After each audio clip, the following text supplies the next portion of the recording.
part 7, that is implement secure cloud solutions.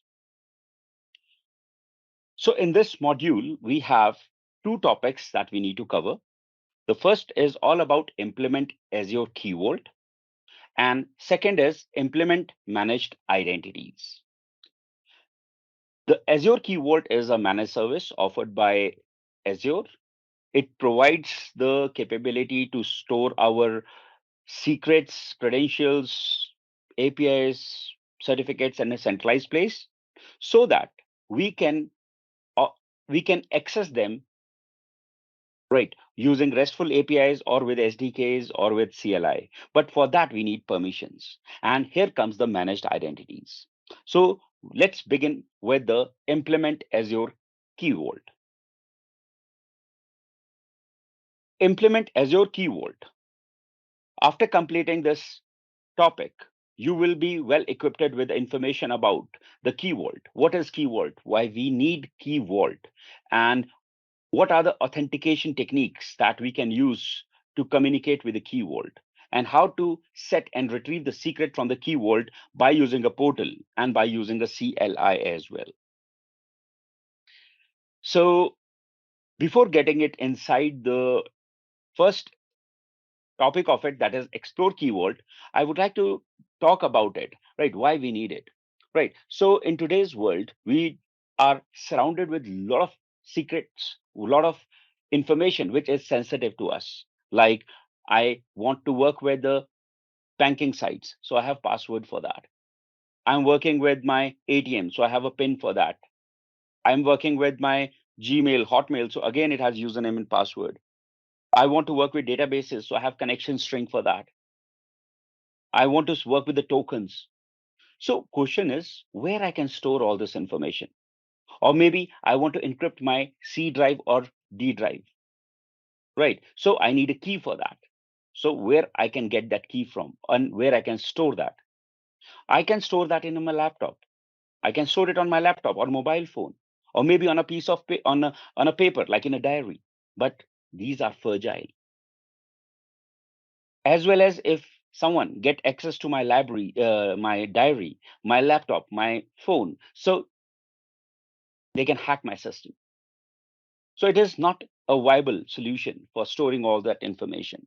And even I can't carry my laptop everywhere. So I want a place where I can store all my details in a centralized place and I can access it with the RESTful APIs or maybe with SDKs with CLIs. So answer is Azure Key Vault. So Azure Key Vault is a fully managed service offered by Azure. When you create an instance of Key Vault, so it will give you three main categories. One is secret management. Second is your certificate management and the key management. Now you can use these three main areas to actually store your sensitive information. Now let's talk about the first one, that is secret management. Now this feature of the Key Vault allow us to store tokens, password, certificates, API keys, connection strings, and other type of secrets.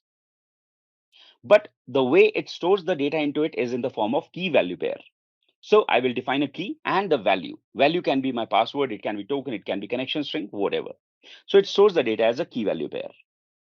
Now, when we talk about key management feature of the Key Vault, think about the case I need to encrypt my C drive and D drive using some tool, maybe BitLocker, right?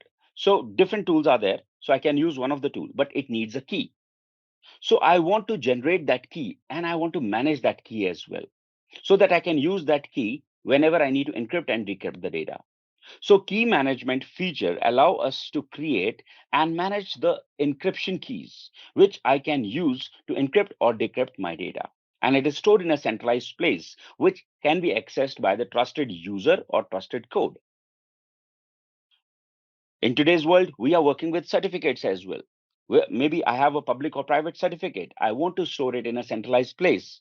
So I can use the certificate management feature of the Key Vault to provision and manage and deploy my public and private certificate over there.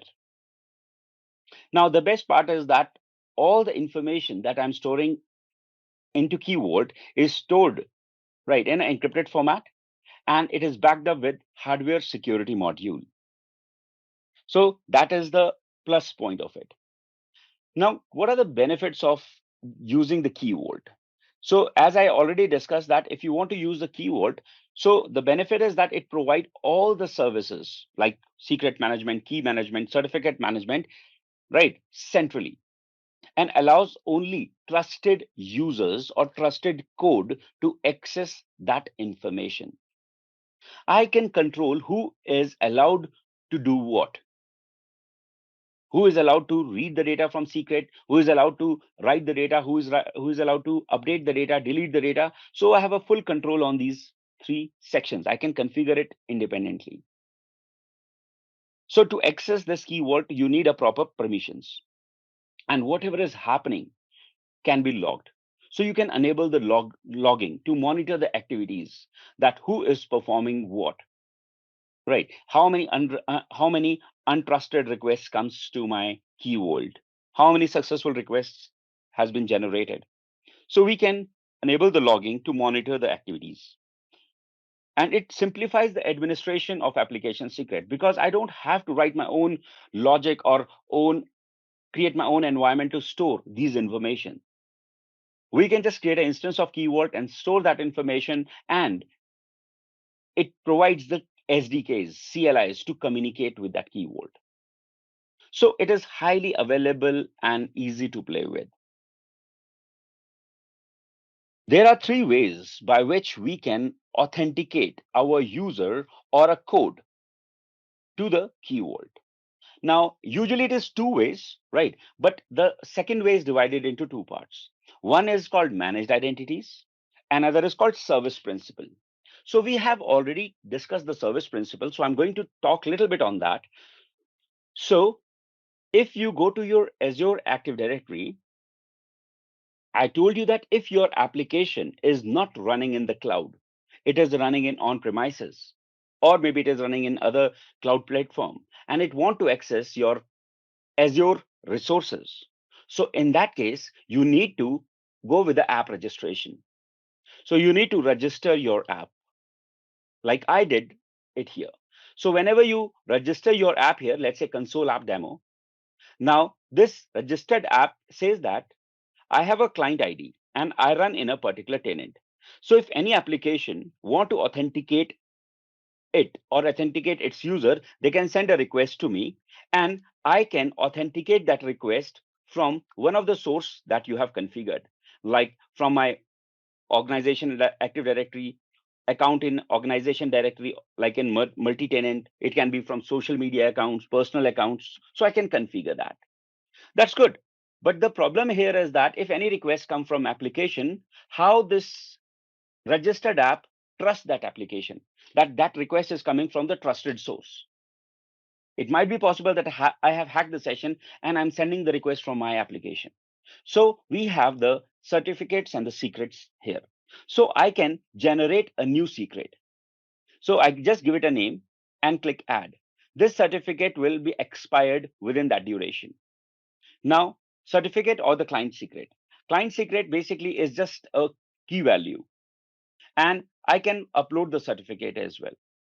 So now when any request comes from my application, in that request, I have this information or the certificate information, so that this registered app will compare that information with the information that is registered here. If it matches, then request is coming from the trusted app, and then it will continue with the authentication process. So in your application, you have to write a logic to send this information. So the drawback is that once this information is expired, so you will generate a new one, and then you have to add the new information into your application. So you have to rebuild your application and deploy it. So that's why we say that it takes more resources and it takes more efforts. Right. So that's why I was talking about service principal and certificate, and service principal and secret are the two options that you can use when your application is not running in the cloud. Right. To authenticate your user, but it is a bit difficult to manage it. So that's the reason they say if your application is running in the cloud, though you can use service principal with and certificate and service principal as secret, but it is not advised. You can use managed identities for Azure. Whenever your application is running in the cloud and it wants to use the AWS or Azure resources, sorry, Azure resources. So in that case, you have to use the managed identities. Your application is running in Azure and the resources that your application want to access is also in Azure. So you will use managed identities. We call it as a passwordless authentication because in your application, in your code, you don't have to type any secret, no certificate, no password. You are just saying that I want to get authenticated from the current managed identity that is assigned to the service where my code is running. So we have two type of managed identities. We will be talking about that. The first managed identity is called system assigned. System assigned. And another one is called user assigned managed identity. So we will be talking about both of them and what is the difference between them. So there are some best practices that we were talking about. So use separate key vault. Recommended to use a vault per application per environment. Means I'm having a testing environment. I'm having a development environment. I might have a production environment.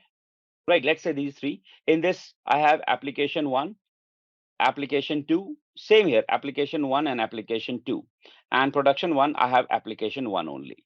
So according to them, you should create one key vault for this, one key vault for this, one key vault for this, one key vault, and one key vault. So each application in the environment should have its own keyword, but it depends upon the requirement to requirement. Sometimes it happens that these two applications want to share some common secrets. So we might want to create another keyword which is shared by these two applications. So there is no hard and fast rule where I can say that you should have your own key vault per application per environment. No, it depends upon the requirement.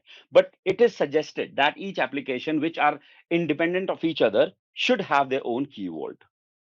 Now control access to your key vault because your sensitive information is stored in the key vault. So only trusted requests from the user or from the code can access your key vault. So we have the control on that. We can decide who is allowed to perform what operations. Now, key vault is stored, right, in a specific server in specific region. What about if there is an outage? If there is a crash happen, so you will all lose all your data. So it's better to take a backup of it. So on a regular interval of time, whenever updates, delete, or create happens, right, you should take a regular backup of it so that even in case of failure, you can recover your data from the backup. And be sure to enable the logging so that you can monitor each and every bit of it. Now, if you have created a key vault and you are adding some data, so if somebody by mistake deletes some data, or maybe he deletes some data and he wants to get it back, so it is not possible. But key vault says that I have a setting which is enabled by default, that is soft delete. Soft delete is turned on, means after deleting it, the item is not deleted. The information is not deleted. It is marked for deletion for next 90 days by default. Within the 90 days, you can recover it back. You can restore it. But after 90 days, it will be deleted. You can also enable the purge protection. Purge protection help you, right, if you want to guard against forced deletion of the secret. If somebody is forcibly try to delete your secret, so purge protection, if it is enabled, it says that no, you can't delete that. You have to disable the purge protection and then you can delete your secrets. So you have that option to play with. Now, authenticate to Azure Key Vault. As I was talking about, that you can use the you can use the managed identities or service principal. So service principal is not the viable way of working with. It is not recommended to go with the service principal because in that you have to use secret or the certificates which expires, which will going to expire after a certain time, and you have to regenerate it. Then you have to add it into your application and rebuild your application and deploy it. That's why it is a bit difficult. So if you cannot use the service principal, right? So you can go with the managed identities. Now, enable the system assign managed identity for the application deployed to a variety of the services. If you cannot use managed identities, you instead register the app in your Active Directory, means service principal. If you can't use managed identities, then you should go with the service principal, right? Like my application is not running in the cloud, Azure. So I can't use the managed identities. So in that case, I have to use service principal. But try to use managed identity if your code is running in the cloud. Now, what is the system assigned managed identity and what is user assigned identity? I'm going to talk about in a minute. So last thing they talk about here is that if you want to communicate with the key vault, you can use CLI, you can use PowerShell, you can use your SDKs.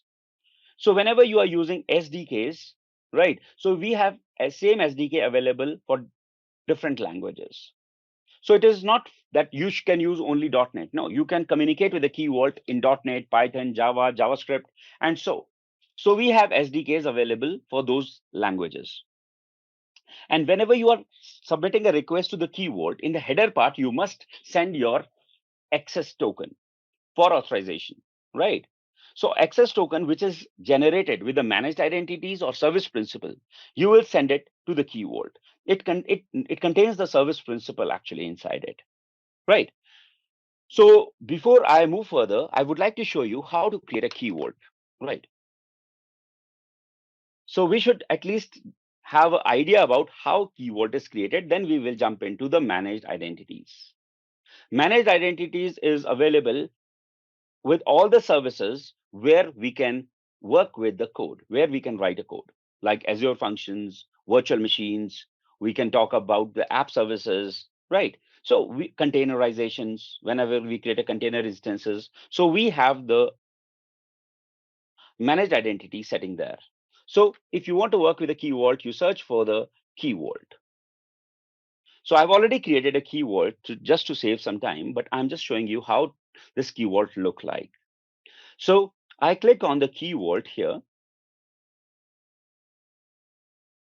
and click on create. If you want to read on that before creating it, you can click on this plans, which plans are there, and click on usage information, go to the documentation, pricing details. You can check that. So we're going to click on create and it will open a wizard for me where I can configure various settings, like in which subscription I would like to work with. I can have more than one. So I can choose the one resource group. So I can choose a resource group, what name I would like to give it to my key vault. So my August key vault. Then in which region you want to create a key vault? What pricing tier? So Azure Key Vault service is offered in two service tiers, standard and the premium. So you can choose the one that you want to work with, right? So if you're working with premium, so it includes support for hardware security module backed keys. So recovery option, as I was talking about, so it has enabled the soft deletion by default, and total number of days where it will retain the deleted vault is 90. Within 90 days, you can recover it. Purge protection is disabled, but you can enable it. Enforce a mandatory retention period for delete values and vault object. Means whenever somebody is trying to delete that, they can't delete it directly. It will be remain there for a certain time, right? Then the next thing is that I will go with the next tab. I will click on the next one. Now, this is interesting to know that permission mode. So how people can communicate with the key vault. You want only role-based access control, or you want that vault access policies can be used. So role-based access controls is the default option, but I will go with the vault access policies because I can create policies as well, where I can define that which users, which service principals can access what. These are some special cases that whether your virtual machines can connect to the key vault to get the certificates, right? When you are deploying them, or when you are using ARM template can communicate with the key vault, right? So you can enable them if required. We can do it later as well. Access policy by default, it is me, current logged in user. So I get all the permissions on keys, secret, and certificates. I'm the owner of it. And I'll click review and create. So it will take some time to create the key vault, right? So I'll click on create button. It has validated it. It will take some time. So till the moment it is creating, what I'll do is I will take you back to my key vault, which I have already created. So it is my key vault demo August. So just to save some time, I have created this key vault. Now, it took me to another page. Okay. So this is my key vault. And if you look into this, I'm at overview page. It is giving me the complete information about in which resource group it is available, region, which subscription I'm using. This is the Vault URI. Now, Vault URI is important to understand because if you are working with a key vault, right? So this is the URI that you will give it to your developers, which starts with HTTPS, and this is the name of the key vault, and then .vault.azure.net. So every key vault will have its own name. Otherwise, the URL will look exactly the same. Now, if I go back to my key vault, so I have three areas that I was talking about: keys, secrets, and certificates. If you go to your keys, you can generate your own keys, or you can import the keys. So create keys which are used for encryption and decryption. So here you can generate or import or restore from backup. I can give it a name, which type of key I would like to use, what should be the size of the key, right? I can just set these values and then I can click create, right? I can then manage it as well. Now it's time to talk about secrets. So I want to store any key value pair here. So I can work with the manual approach. So when I click on secrets, it is going to load a screen in front of me, which is now available, where I can say upload option. I can use manual option or I can use certificates. So manual option, I can say I would like to add a key called mycon, and the value is hello world. You can see it is an encrypted format. And then I can set other settings, set activation date, set expiration date. But I say no, it is as soon as I add it, it is active. And because I say enable, so I click create. So when you click create, you will see in a secret section, a new entry has been added. That is the name. And then I click on it, it has the version number. And within that version number, when you click on that version, it takes me to the place where it says that this is the URI that you can use to access this value called hello world. Now, if I just paste this URI, so it says that within that keyword, there is a secret section or secret feature where there is a key called mycon having this version. So it will give you a specific version. If you make changes into it, so you have multiple versions. So you can choose which version you want to use. But if you type the URI till here, then it will always give you the latest version. Okay, let's see that now. So this is about the secret. Similarly, you can work with the certificates. So you can store your certificates here, right? You can click here and then you can create a certificate or you can import the certificate and store it inside. So that